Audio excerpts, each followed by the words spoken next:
today, live from Gypsy Land, which I've never called it that before. I'm glad I'm just learning these things.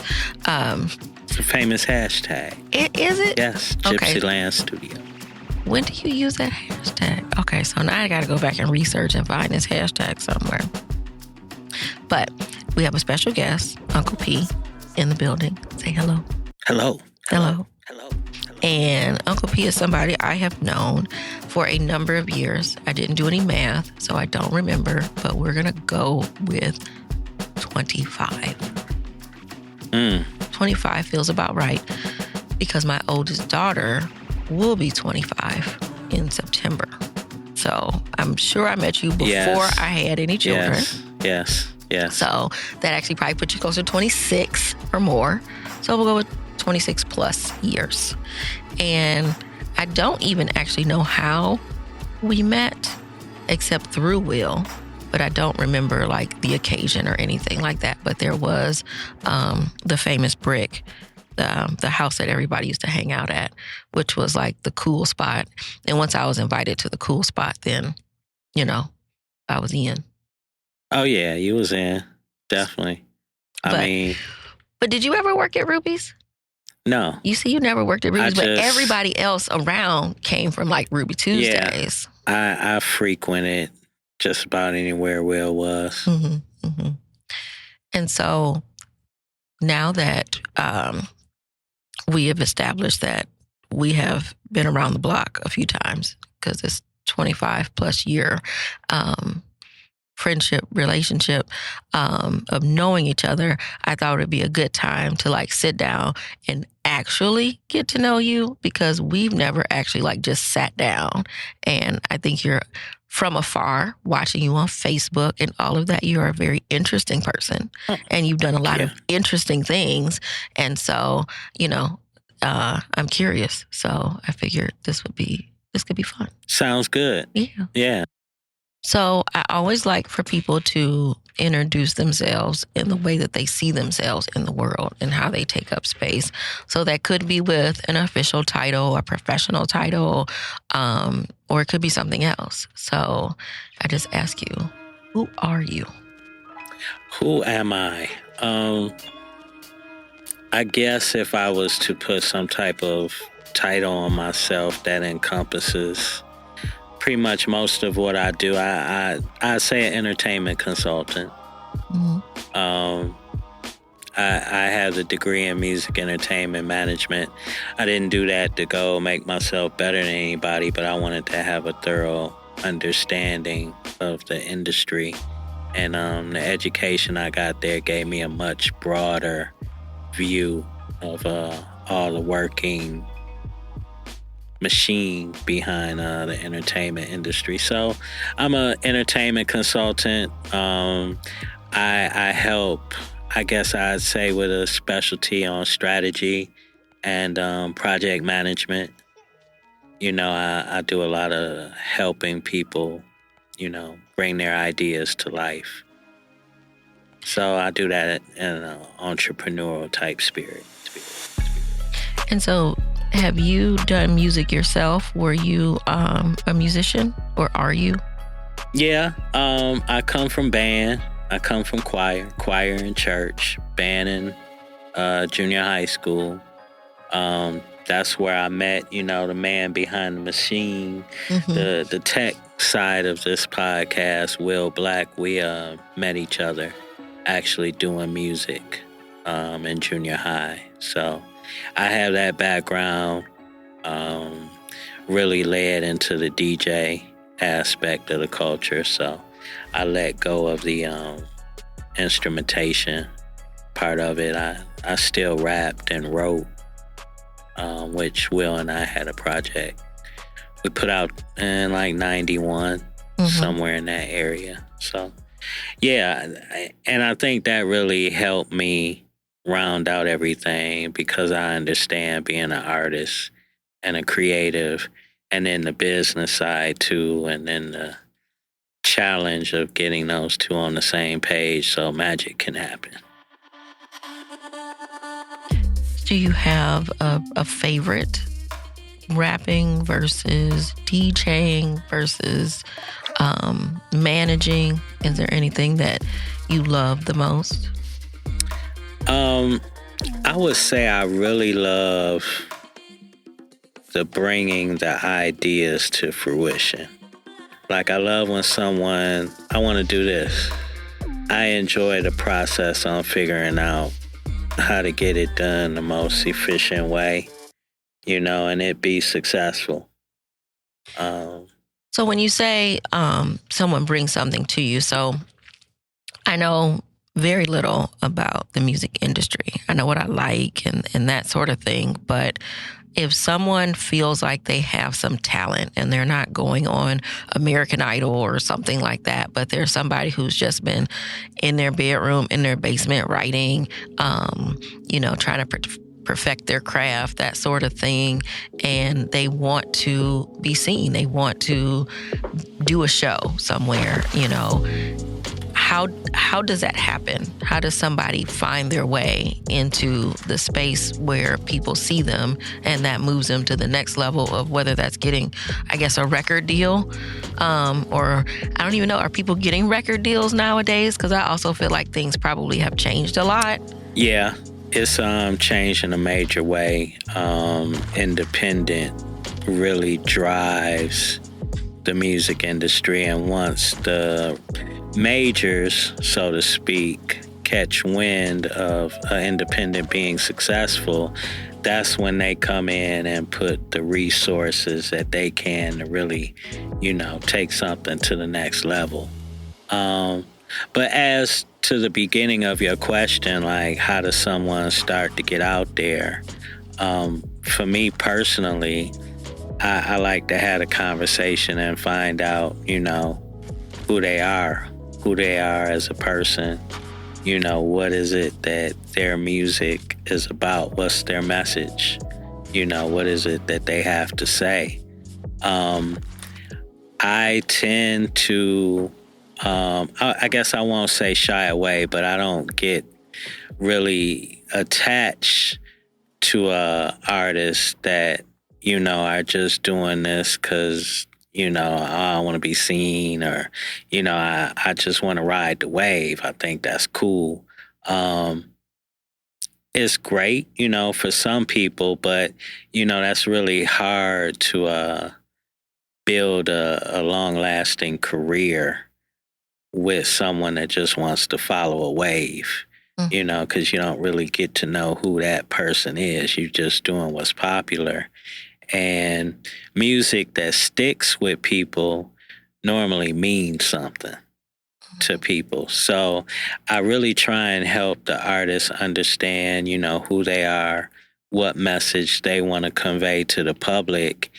And then I help them find who that audience is, that can relate to their message. When you talk about people riding the waves, like, I think a lot about social media. Mm-hmm. And so, I have, and I think we were actually talking about this last night, that I've found artists via social media that I may have never have heard before and still haven't heard necessarily on the radio. Well, I'll say that I don't actually know the last time I really, really listened to the radio either. So I actually just take that back because I don't actually listen to the radio as much as I should. But you'll find folks that are on TikTok or Instagram and they become famous that way. And then it feels like then people are sort of trying to mimic, that same success, or they're trying to mimic, whoever else is already successful, like a Beyonce or something like that. And so I don't know, how do you comb through and find the authentic versus the opportunist, I guess? First of all, it's art. So art is going to speak differently to each individual. Mm-hmm. So it really comes down on the consumer end, what feels authentic to you. You have artists that can sing their tail off and they're technically great, but you don't feel a way when you hear that voice. Like sometimes the imperfect reflections of the voice just make you feel like, oh, that person really feels what it is that they're saying. You know, those kind of things cut through. And then people listen to music for different reasons. Like, you know, I'll take for example a hip hop album that's recently winning some things, Killer Mike. A lot of people feel like his music is preachy. And a lot of it has a message, you know, to it, but he delivers it, you know, in a poetic kind of way. But for the fact that people feel like they being preached to, you know, that's not what the experience they want to get when they listen to music. You know, some people listen to music just for the simple fact that I need something to amp me up and get me through the day, or get me through a workout, or I'm sad right now. Let me hear something that's relatable to what I'm going through. That makes me think about movies and how there are a lot of folks who say that they won't go see like sad movies or dramas or slave-based type movies or what have you, because they're like, I don't go to the movies to think. I don't go to like have all these different things going on. But I'm the opposite. Like I actually want dialogue and I want to think about things more so. And there's nothing wrong with like escapism too, right? So I guess it's like, you know, poppy music that's just got a good beat and you're just like, this is fun. Like there's probably actually only like 9 lyrics here, but it's still fun. Right. And that's okay. So I think there needs to be a mix of the two, but using music as a way to be preachy, you know, also gives space for people to hear and understand what's going on. Because I think what we know about Killer Mike is that he is certainly very politically involved. Yes. And he cares about his community and he wants people to be civically engaged and engaged in democracy. And so him doing that, I think, gives space for folks to have conversation and for it to like sink in a different way. Because I think it's no different how we learn our ABCs or anything else. We do it through music, and that's how we remember stuff. And this is why I can remember random lyrics to things from the 90s, but I do not know the password to certain things online. You know? Right. Right. So I wanted to go back and ask you a little bit about the music industry as a whole.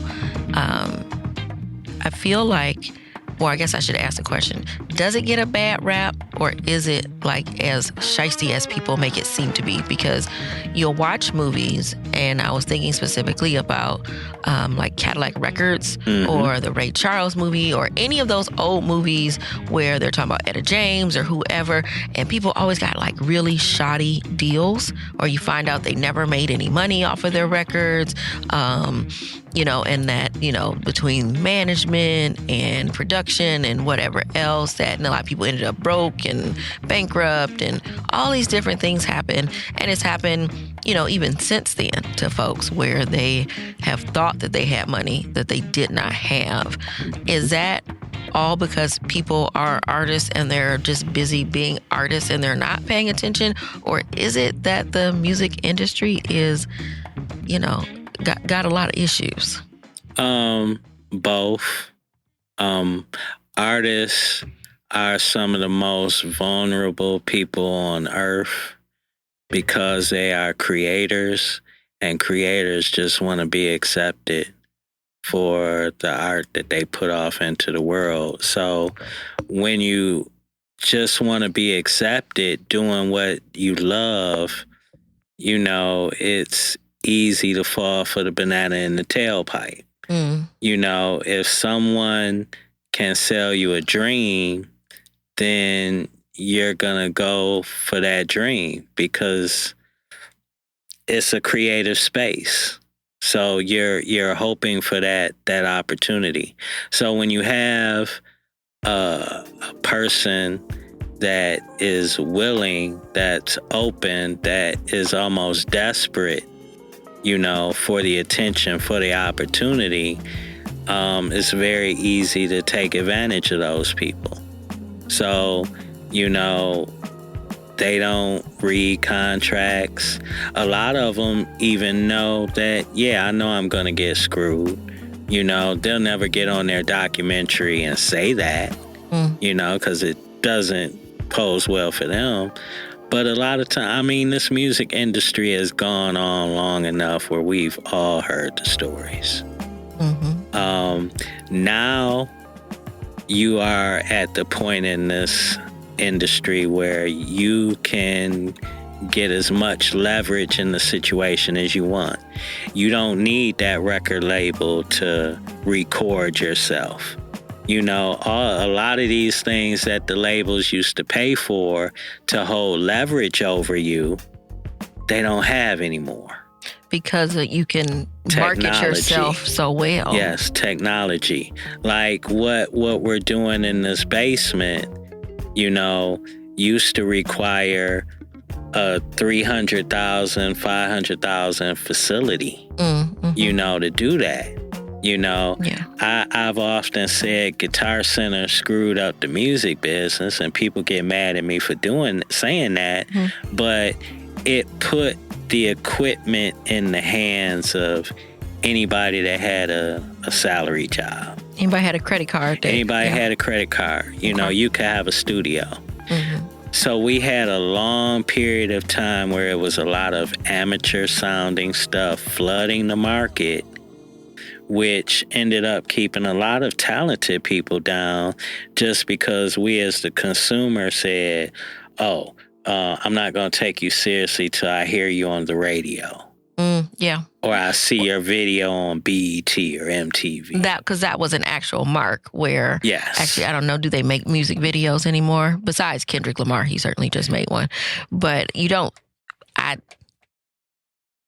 do they make music? Do people watch music videos? They come out on a regular basis now? They do. Oh, okay.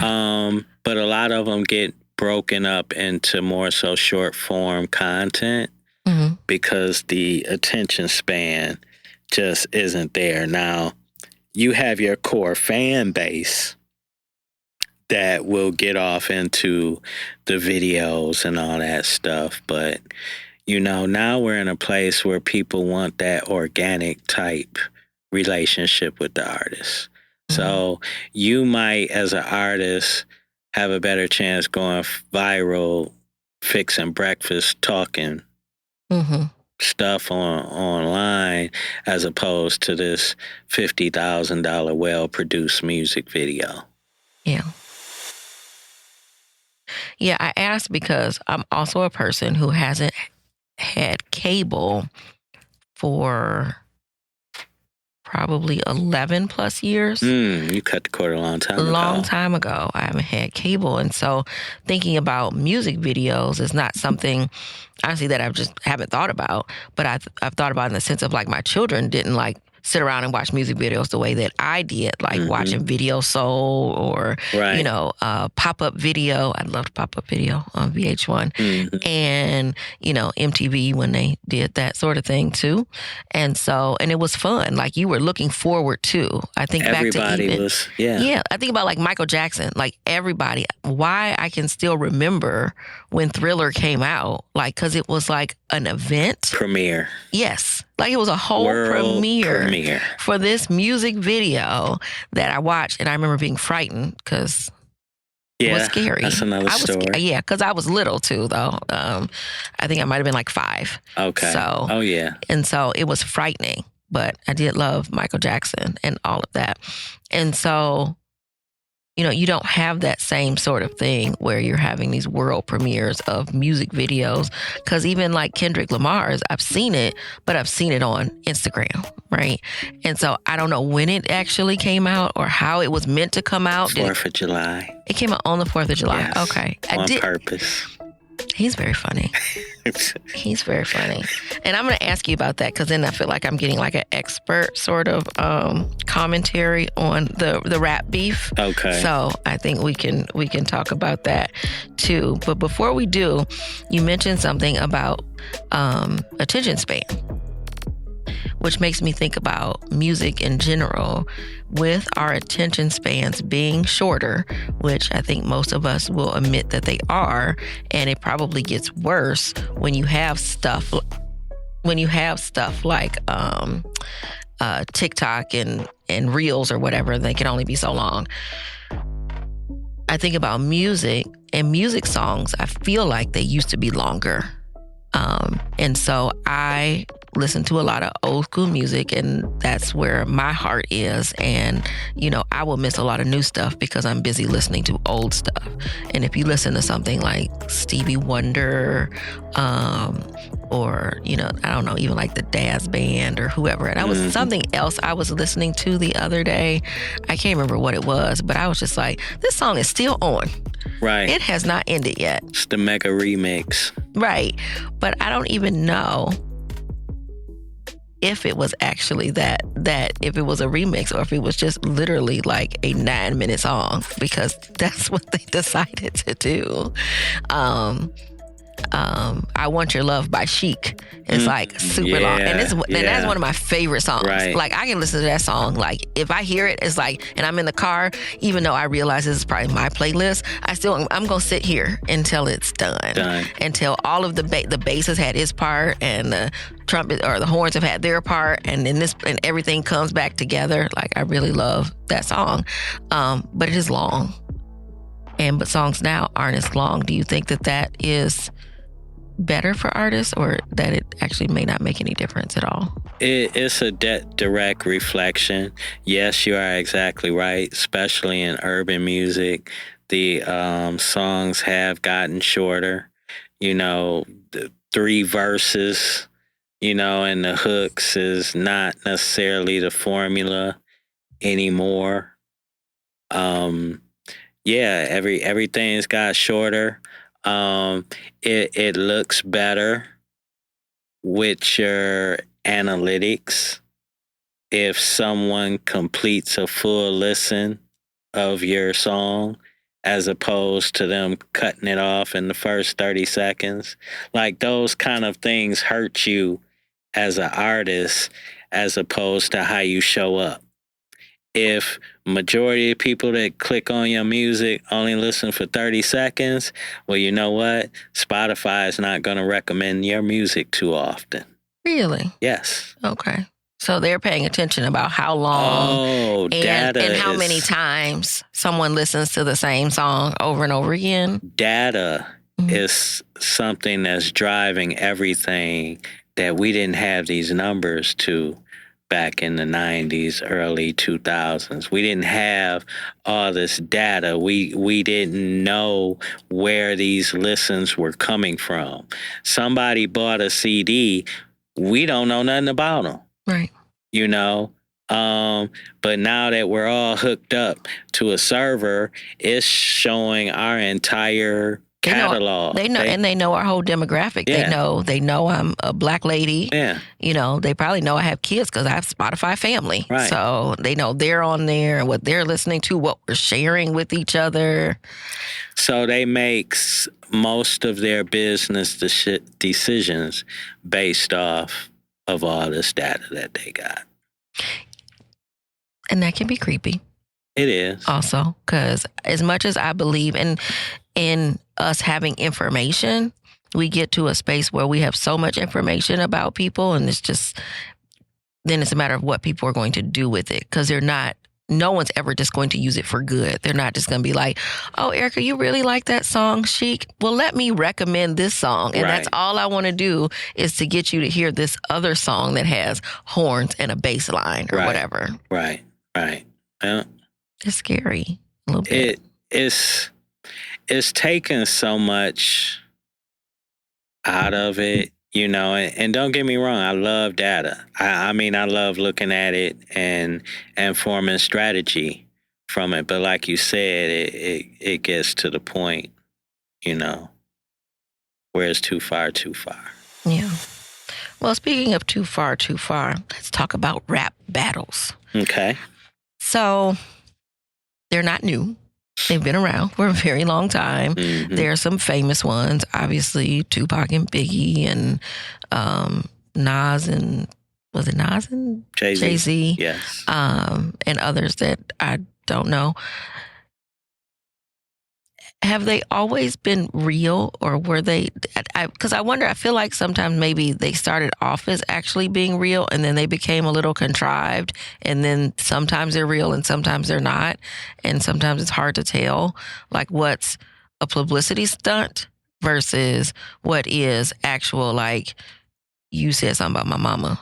Versus, or somebody's daughter, as in like Eminem's case, that sort of thing. And, rap battles seems to be the only genre that like that's a thing.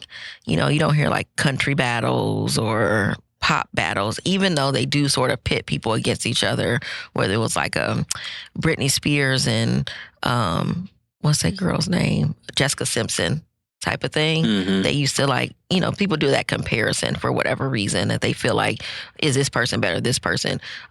Mariah Carey and Whitney Houston, it was sort of that sort of thing, but you wouldn't call those battles, and they didn't talk about each other in their songs, which could be interesting if some drama with some, sultry ballads could be fun. Right. But why do you think that there are rap battles? And like, what are your thoughts on all of them? And then we can, and then specifically about like Kendrick and Drake. Rap and hip hop has always been competitive. Mm-hmm. Even since its inception, people was rapping first about I'm better than you. Yeah. I'm the best. The best MC. Yeah, before, they started really saying, hey, I can talk about something and tell a story. So it's always had this competitive nature. In hip hop, you have a very ego-driven genre, because it's all about being the best, being that guy, that girl, being top of the food chain. So it's always been, a part of it. Social media has taken this most recent battle further than anything we've seen, and that's just the nature of what social media and the internet is able to do. But yeah, it gets personal for the simple fact that you have egos involved. And when people feel like they've been put on Front Street, some people just gotta ready for it. Yeah, because there's also that sense of, you can't talk mad shit about me and me not say something back. Right. If that's who you are, if that's what you portray. Yeah.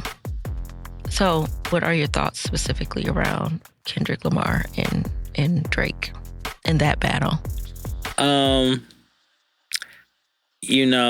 I guess the most amusing thing to me about it all is those people that think anybody's career is just going to be ended by this. That's probably the most amusing thing to me about it.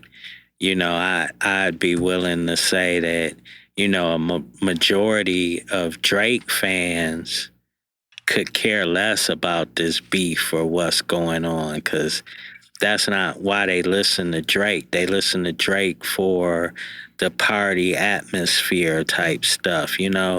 Not many people are looking at Drake as this fierce MC. From his fan base. Yeah, no. That's not what I would think about when I think about Drake. It's like, I didn't know who he was before. Like, I watched Degrassi, so I knew who he was before he was Drake. Like, he was Aubrey or whatever. Right. Because I loved Degrassi. I watched Degrassi before Drake was on Degrassi, like when it came out in like the early 80s. Oh, wow. Like 85 or something. Wow. And Degrassi used to come on... Nickelodeon? No. It came on the Canadian Broadcasting Station, the CBC. So, growing up in Detroit, you got Canadian channels. And so I would watch Degrassi on, I think it was Channel 9 or something. Okay. And, they talked about some really interesting stuff as high schoolers at that age. And I was too young to be watching probably most of this, but the girl got pregnant at like 14 and da da da da, and that's how they spun it off into the next generation where Drake came, is because it was the daughter of the girl from the original that came back and all of that. Oh wow! So yeah, and then a lot of those same people were on there. That was a whole digression, but yeah, when I think about Drake, I think I feel like that's even like a different kind of rap. I don't know what that's called. Is there a name for that? Pop. I mean, pop? Yeah, pop is popular. Yeah. Yeah, I would put that. I mean, shoot, half of what Drake is doing now is singing too. Right. That's why I'm like, is it called something else? Because it's more like a sing-songy rapping, but not really rapping. You're just singing slow. Right. It's almost for people who don't have good pitch. Like, right. I feel like I could sing along with him because I don't have to get too high and I ain't got to get too low. Yeah. My voice is not going to crack. Yeah. And that's part of his formula. Mm-hmm. His stuff isn't all really complex. I mean, the key to hits are people being able to feel like they can do it too. I can sing it, when you have that relationship to it. I mean, that's what makes priceless music. We talked about Killer Mike and how you said that some folks don't like his work because it's sort of preachy. Like, you'll never get that from Drake, right? He's not talking about anything happening in the community. And to me, that's sort of a flag too. Like, I don't know that it's a requirement that every artist like take a stance. But at the same time, I kind of want you to, because I want to know where you stand in things and that you are involved, because it does matter, and it matters to the people that you're listening to. Like, their lives are directly affected by so many things that are happening and going on, whether we're talking about specific policies or, poverty and police brutality and politics and all of those things. And so I want to know where folks are with those things to know if I really want to mess with you or not. Kendrick Lamar, on the other hand, we know we can tell where he stands and where he's coming from.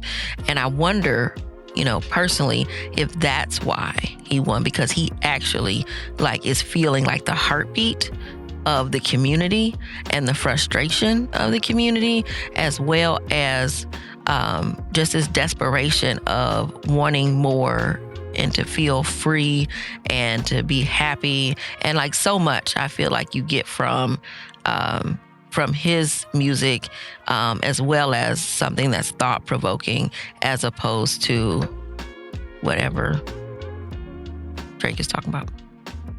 Yeah.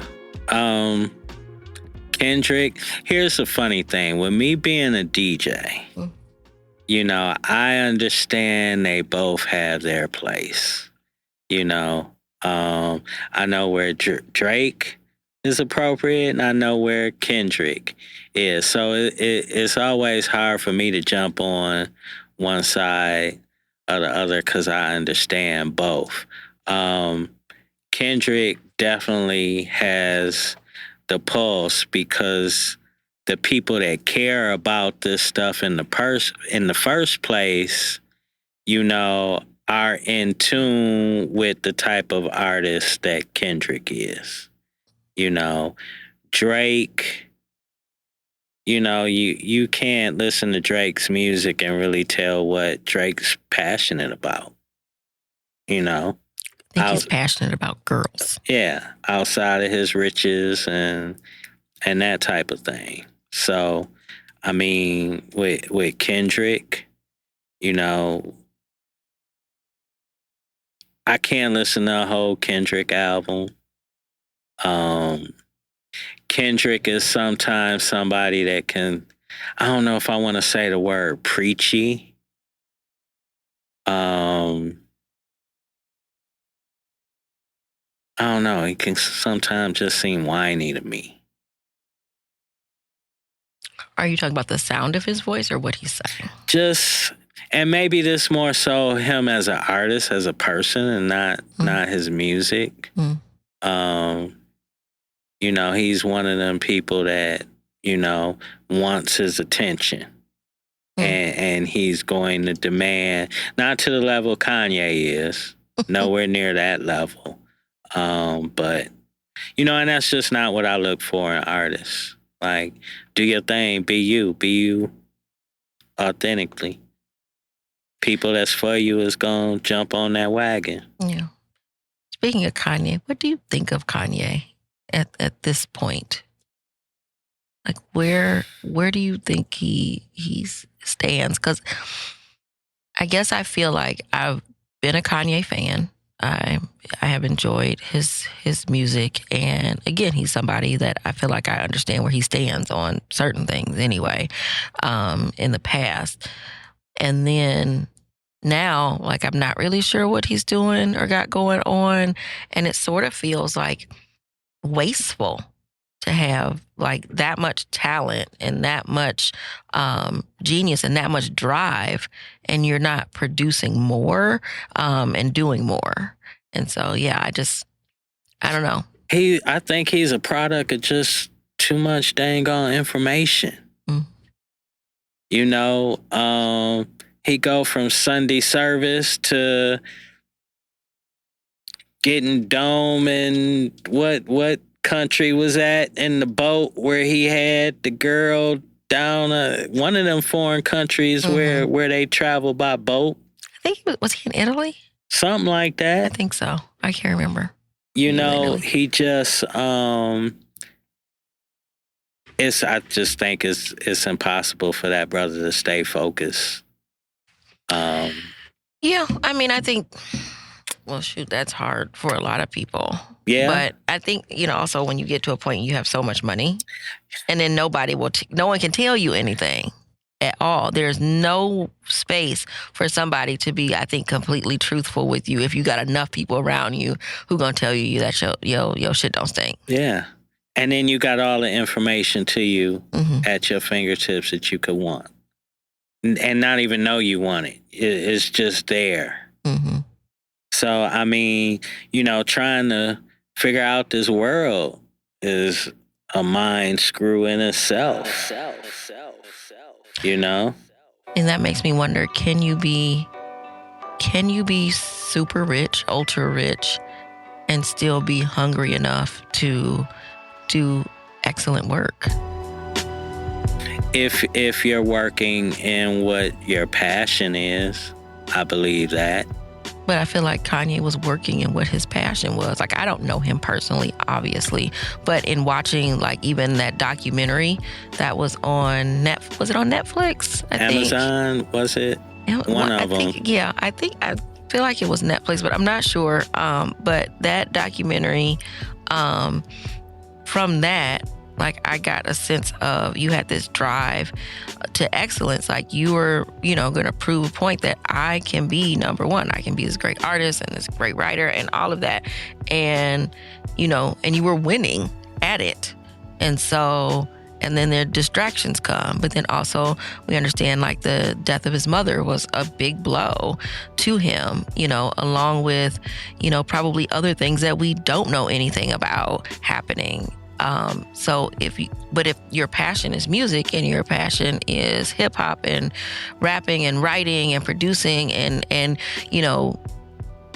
doing something innovative, all the time, it just can't have disappeared. No, I don't think it disappeared. But again, I go to having so much information, him being in a business, per the start of our conversation, when you said something about people getting screwed and the industry being bad or what it is, Kanye sees it from a viewpoint where he just sees, what's wrong with a lot of things, and he tries to voice and shine light on it. And I mean, he shines a light on stuff that we're not supposed to talk about. That, most people know, if I talk about this, my endorsements, gone. My support from certain organizations, gone.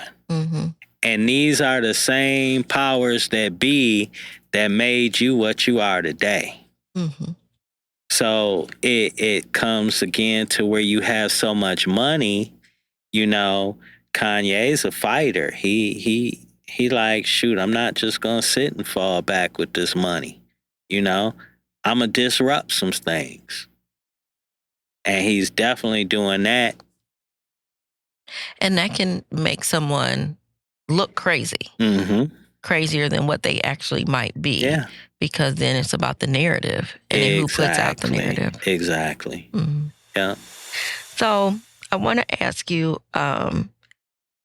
something I wanted to ask, should have asked you in the beginning with your love for music and all of that. Like, what is your earliest memory of hip hop? Like, what made you fall in love with hip hop and rap?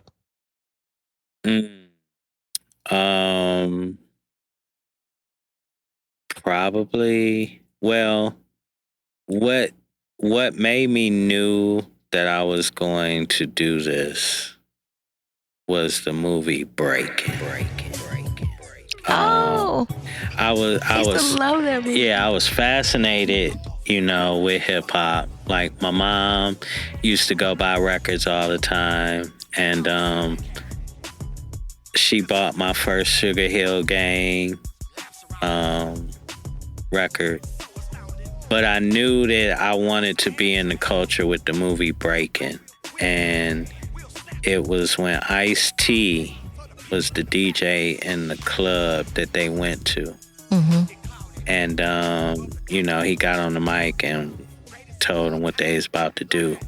And I love the control he had over what was about to happen. You know, he was the maestro of the event, you know, from that perspective. I wasn't no big dancer, but I got introduced to music. There was no spinning on your head. Yeah, no, that wasn't me. That wasn't me. I pop lock a little bit. But so yeah, that movie pretty much got me. I took my allowance that next week, and Mom took me to Radio Shack, and I got a little mixer, and I hooked up the you know, the dual cassette deck radio record player thing, and hooked that up in there. So I was scratching on that. That wasn't made to scratch on, but you know, I still did it anyway. I used to do that, and I would scratch Richard Pryor comedy albums. Really? With what? With hip hop. Like, really? That's where I would get my words to scratch, you know, while the beat was going. So, yeah. That sounds kind of fun. Oh, it was. Like, yeah, I got introduced to that stuff early on. My mom had the Red Fox comedy albums and Richard, so, yeah. So Breaking. And then is there a particular song around that time that really, like, you were like, oh, this is beautiful. This is music. The Message. Mm-hmm. Curtis Blow. These Are the Breaks. Apache. Mm-hmm. You know, and I recently heard something about the Sugar Hill Gang too. Like, they had a big issue with their name. Yeah. And all of that. Like, that was they are part of that same group of folks who didn't get their due on their work. Yeah. It was a lot of that back then because we didn't know the record industry. Mm-hmm. You know, the record industry up until then was pretty much mob type stuff. Mm-hmm. Well, I mean, honestly, it seemed like even after that, when you ended up with some Black-owned record industry moguls, that you still ended up with a mob-like mentality. Mm-hmm. Yeah, definitely. You know, that's why, you know, Motown wasn't as successful when it got out to Cali because, you know, you stepped on somebody else's ground out there. You know, what worked for you here, you're on different playing ground. Yeah, and I wonder if sometimes, you know, that growing and thinking about, needing to grow and Motown leaving Detroit and going to LA. And, if that's always like the best decision, or is it sometimes better to stay where you are and try to grow and not move into other spaces? Because then you also then lose some of that authenticity, I guess, or culture of it, because Motown in LA is not Motown of Detroit. Oh, nah, not at all. And they tried to make it that way, bringing most of our musicians out there. But, when you took them out of their natural environment and got them, somewhere where they wasn't as hungry, to make it happen, the music got a little stale. Well, the weather's too nice. Yeah. I mean, hey, it's beautiful. If you ain't struggling with the snow for a little while and you ain't mad at this cold, then I don't know if you can beg quite the same on your love songs. It's funny you said that about growth, because I was just talking to somebody about a recent situation where I think I probably grew something faster than I should have. And it just caused me to wonder, if I would have stayed the original pace. But I got excited and saw something bigger and went for it. And it was good at the time, but it caused it to, I think it was some other reasons, but it caused it to be short-lived, as maybe it could have been if I would have left it on the trajectory that it was. So then thinking about music, and we're just like managing like the business side of things, like how to know when to make that next step versus that next leap. Like what, like how are you trying to make that decision, or what are you trying to use? Are you just going with your gut, or is it more about, data and trying to look at entire landscapes of like what other people are doing? I think it's definitely, I'm always engaged with the data. The data will tell you where to logically invest more money in initially to see if this data is accurate, or is this just something haphazardly? And if it was haphazardly, what was it? Was it a video that got shared by somebody else that was popular, that made it, that situation might not ever happen again? It's important to know that stuff. But I always believe that, if you have your plan, you execute your plan, your fan base will tell you what to do next. And I say that because if you see something, you as an artist, especially now, you throwing a lot of darts at the wall trying to see what's gonna stick. You see one that sticks, your fans have spoken. So you go and you lean a little bit more into that, and like I said, you find out, what's the recipe that's making this successful. You see, okay, I'm doing stuff over here that's not generating anything. What's my messaging? Is my messaging off? Is this going to the right people?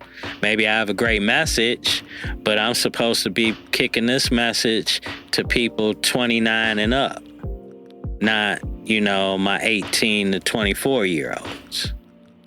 So I think it's always important to know who your consumer is, understand what makes them tick, and then executing if you feel like that's a viable consumer for whatever it is you're trying to present.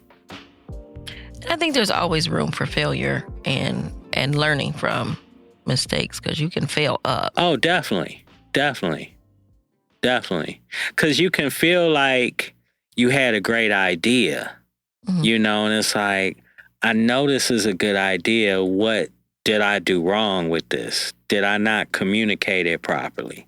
And that way you can, when you have something, you can send it to other people. Like, what you think? What does this tell you? And that's why it's important to have a nice circle of trusted people that's not just going to agree with you all the time.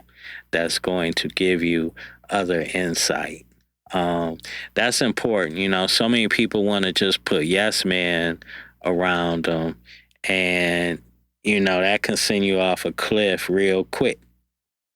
Yeah, I mean, if there's if no one's challenging you to think about something from a different angle, or if there's no one challenging you to think bigger, then you can certainly stay small, but you can also feel like you're right about something, and not be all that right about it in the first place. Yeah. So a lot of it starts with gut, and then I'll use the data to support what my gut is feeling, or to say, okay, this is just something that you personally in your weirdness is into. Like I can tell you real quick, a record, like I can say this is my favorite record on the album, but nobody else is gonna like it. And I know that. I know that about my ear. But I can, one thing at the Art Institute, it really taught me to get outside of myself and look through consumers' eyes when dealing with entertainment. Tell me a little bit about the Art Institute. Or that's where you got your degree? Yeah, okay. That's where I got my degree. Is that the full name of it? Art Institute of Atlanta. They have several around the country. I went down there right at the heyday of Atlanta really jumping off as a music mecca. So while down there, I got to intern with LaFace Records, Def Jam, Sony, a few other smaller labels and things. What did that feel like? It was great. It was great, seeing a scene really take off. I got to see some organic things that I actually brought back to Detroit with me when I came back, and it helped spearhead, what I did when I came back from Atlanta. The classes that I had were phenomenal. Like, our school had an actual recording truck. So it had a studio in there. We rolled up to a concert venue. We had to mic up everything inside the video. We had to hang the speakers, from the ceiling. And we put on a whole production, recorded it down in the truck, the concert that was going on, entertainment psychology, everything from contracts, video, production, audio. It was great. I absolutely loved it. Funny thing is, when I started class, it was 100, and I think it's about 140 of us. How many people you think I graduated with? 40. 11. Wow, that much drop off. Most of the students that came to this school came there with the idea of thinking, I'm going to get a record deal. I was going to ask you, is that something that they were a lot of artists who went to this school, or was it more folks who were interested in the management side of things, and they were just wanting to solidify their education, but it was more just to be seen? Everybody pretty much was there, wanted to be an artist, and was looking for their break coming to Atlanta to get discovered. I had experienced the school in Miami. Me and Will had almost got signed to Luke Skywalker. And while I was there, did some exploring. Is that Uncle Luke? Yeah, that's Uncle Luke. Yes. I went exploring and found the Art Institute of Miami, and that's when I realized it's a school for this business stuff. So came home, it stayed in the back of my mind. After a couple years back home, I said, you know what? I'm going to Miami. And then I realized they had a school in Atlanta, and I recognized that Atlanta was starting to get a little buzz musically. So I said, I'll go to Atlanta. And how old were you? 21. Okay, so you were young. Yes, I was out of high school. I didn't go directly to college, because if I went there right out of high school, I might have went for the same reason most of them other kids went. But why do you think so many people left? If they were there to get their break, did they didn't see that as happening there? They didn't think finishing would really help them get that break that they wanted? They didn't want anything to do with school. Oh. I mean, it was school. Yeah. Oh, so there's homework and there's tests in there. Like I had to take some core classes. You know, it was an associate's degree. So I had my core classes, but the other classes were all about contracts, publishing, you know, merchandising, advertising, marketing, you know, all of the things with business, how it related to music, you know, all of that stuff.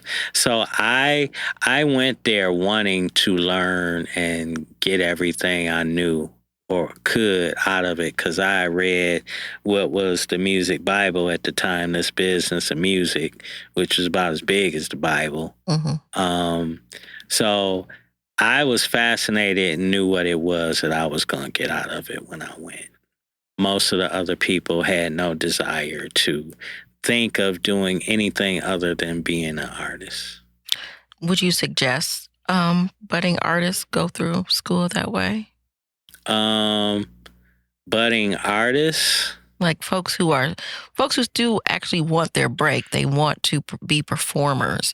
Do you think having that sort of education is also helpful, or not necessarily if you want to be an artist and not do any of like sort of the back end stuff, they're producing or the management, that sort of thing? Unfortunately, my program got totally cut out. Oh, so it doesn't exist? No. They took the business part of it out and went strictly on the audio part and the video part. The reason behind that was they couldn't get their graduates jobs.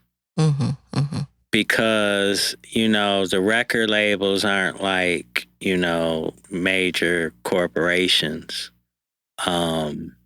You know, there's not a lot of hiring of new people in. Even at like a Sony or I'm blanking on other like larger names, Capitol Records, that sort of thing. Yeah. Well, see, a lot of the people there, a lot of those had like Ivy League degrees. They're lawyers. They're finance people. Okay. They hired those type. See, you had so many people that weren't music people making decisions about music. You know, they were business people. The artists and stuff was nothing but release number 10078. You know, they knew a lot of this stuff by its release number, not the artists or anything. I mean, they looked at it like a product, you know, not really the art of it all. Oh, y'all, this has been so much fun. This is the reason why I've been doing this podcast. It's for conversations like this. And because this conversation was so good, it's not done. We'll be back next week with part 2 of Sticky Note Conversations with my good friend, Uncle P. We're going to continue talking about music, continue talking about politics.